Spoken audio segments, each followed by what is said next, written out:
Crônicas capítulo 12. Deus castiga Roboão por causa da idolatria. Sucedeu, pois, que havendo Roboão confirmado o reino e havendo-se fortalecido, deixou a lei do Senhor e com ele todo Israel. Aí aquela questão. Roboão depois passou a adorar outros deuses. Aí o que acontece? Abandona o Senhor, parte para a idolatria. Aí já viu que a correção vem. Pelo que sucedeu no ano 5º do rei Roboão, que Sisaque, rei do Egito, que é faraó, né, subiu contra Jerusalém porque tinha transgredido contra o Senhor. Olha a ênfase. Diz que o faraó do Egito, Sisaque, veio porque ele tinha transgredido contra o Senhor. Então era o próprio Deus que mandava o inimigo. Com 1.200 carros e com 60.000 cavaleiros, e era inumerável a gente que vinha com ele do Egito, tanto de líbios como de suquitas e etíopes. Olha, os líbios da Líbia, os etíopes da Etiópia. Agora, os suquitas era o nome dado aos mercenários, que eram estrangeiros que se incorporavam a um exército, determinado exército, por dinheiro, por paga. Então, os suquitas ou mercenários. 4. E tomou as cidades fortes que Judá tinha, e veio a Jerusalém. Então veio Semaías, o profeta, a Roboão, e aos príncipes de Judá que se ajuntaram em Jerusalém, por causa de Sisaque, e disse-lhes: assim diz o Senhor, vós me deixastes a mim, pelo que eu também vos deixei nas mãos de Sisaque. Bem claro, curto e grosso. Então se humilharam os príncipes de Israel e o rei, e disseram: o Senhor é justo. Vendo, pois, o Senhor que se humilhavam, veio a palavra do Senhor a Semaías, dizendo: humilharam-se, não os destruirei. Antes, em breve, lhes darei lugar de escaparem, para que o meu furor se não derrame sobre Jerusalém pelas mãos de Sisaque. Olha como é que Deus transporta os personagens que ele quer, come quando, né? Porém, serão seus servos, para que conheçam a diferença da minha servidão e da servidão dos reinos da terra. Tipo, eu não vou deixar destruir não, mas vocês vão saber o que é ser tributário de estrangeiro. Subiu, pois, Sisaque, rei do Egito, contra Jerusalém, e tomou os tesouros da casa do Senhor e os tesouros da casa do rei. Levou tudo e também tomou os escudos de ouro que Salomão fizera. Olha só, um estrago que o Sisaque faz, e é porque o próprio Deus está punindo o reino, né? E fez o rei Roboão em lugar deles escudos de cobre, e os entregou nas mãos dos capitães da guarda, que guardavam a porta da casa do rei. Então ele fez escudos inferiores de cobre, porque o ouro já não tinha mais. A riqueza de Salomão nunca mais voltou a Israel.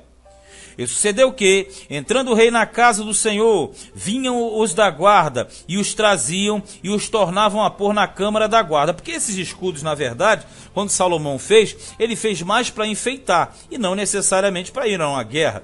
E agora o Roboão aqui está relatando, que quando ele ia ao templo, e eram necessárias aquelas solenidades, eles usavam os escudos de cobre. Depois pegavam esse escudo e guardavam na câmara, né? Ou seja, nas dependências.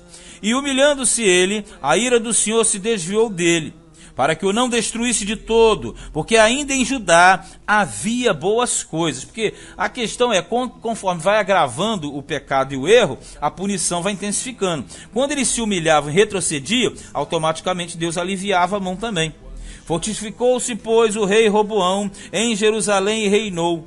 Ora, Roboão era da idade de 41 anos quando começou a reinar, e 17 anos reinou em Jerusalém, a cidade que o Senhor escolheu dentre todas as tribos de Israel, para pôr ali o seu nome, e era o nome da sua mãe, Naamá, Amonita. Nós sabemos aqui o seguinte: quando nós pegamos toda essa particularidade aqui, fala que o Roboão, ele na verdade ele se desviou dos caminhos de Deus.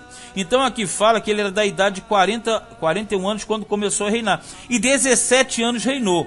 Para ele reinar 17 anos, é porque ele não agradava a Deus com as suas práticas, por isso que ele vai morrer. E aqui também fala a respeito da mãe dele, que era Naamá. E a Naamá era amonita. Esse destaque para mostrar que ela era estrangeira, porque sabe que Salomão, seu pai, havia se relacionado com muitas mulheres estrangeiras. E inclusive é o seguinte também, tem um detalhe a ser colocado aqui.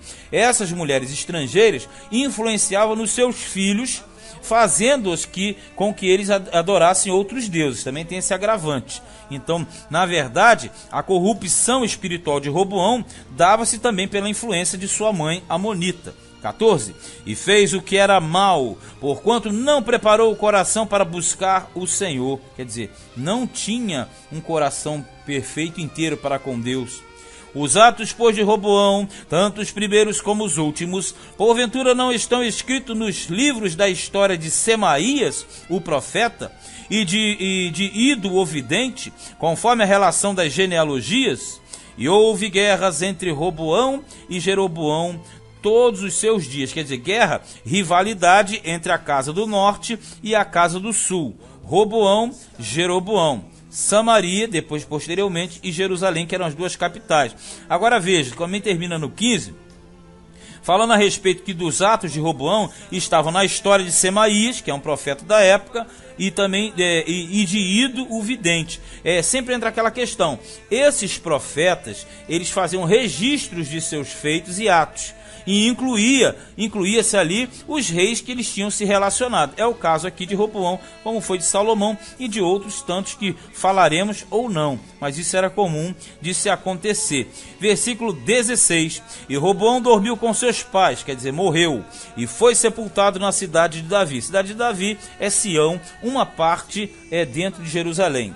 E Abias, seu filho, reinou em seu lugar. E aí nós vamos começar aquela sequência de reis, né? Só que aqui você já percebeu, fica preso somente ao reino do sul, somente a descendência de Davi. De forma que você pega Davi, que foi pai de Salomão, que foi pai de Roboão, que foi pai de Abias. Só que a gente não vai falar do Abias agora, só no capítulo seguinte, que é o capítulo 13. Este foi, segundo o livro de Crônicas, capítulo de número 12.